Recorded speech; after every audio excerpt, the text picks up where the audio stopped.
Senator-designate Laphonza Butler making history across the U.S. and in California this week. The 44-year-old Mississippi native is a well-known consultant and trusted advisor to Vice President Kamala Harris, who is set to be sworn in as the first lesbian person of color to serve in the U.S. Senate.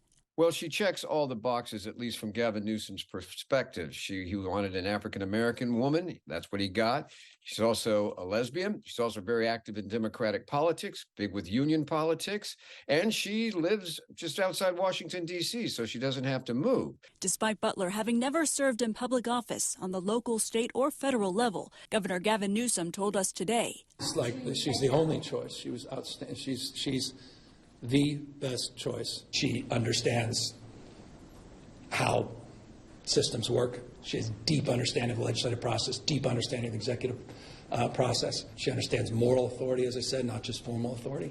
I mean, she's next level qualified. Butler was previously the president of Emily's List, the nation's largest resource for women in politics, where she campaigned to elect Democratic pro-choice women across the country. Before that, she was a regent for the University of California, the director of public policy and campaigns at Airbnb, and the president of the California SEIU Council, where she spent a decade of her career. And God, did she do a lot of things in that decade? Did she inspire a lot of us? Carmen Roberts, the organization's executive vice president, says Butler has been an advocate for low-wage workers and women of color, adding one of her victories was leading the statewide minimum wage up to $15 per hour. You know, most of us were making $7 to $8 an hour. And so that gave us something. Now we're on our way to $20 an hour. And none of that would have happened without the tenacity and the work of Laphonza Butler.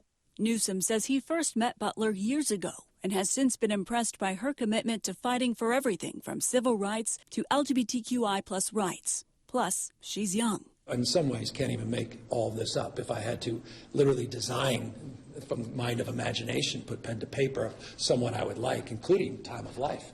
She's just 44 years old. And she's going to be such an example for little Black girls like my granddaughter who sees someone that looks like her in that position and knows that, you know, Stephanie, anything is possible. This choice allowed Newsom to follow through on two prior commitments, appointing a woman of color and didn't want to appoint someone who was in the race. I was clear about that, and concerned that we're so close to the elections, just a matter of months. So the decision followed mounting pressure from the Congressional Black Caucus that's been voicing support for Congresswoman Barbara Lee, one of three candidates vying for the Democratic nomination, alongside Representatives Adam Schiff and Katie Porter. It doesn't help anybody, but it hurts Barbara Lee the most. And that is Barbara Lee is already struggling to get off the polls and get money in there. What she would like is for our new senator to turn around and say, I support Barbara Lee. Will that happen? Stay tuned.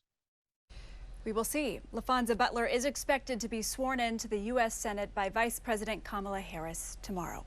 Reporting in the newsroom, Stephanie Sierra, ABC 7 News.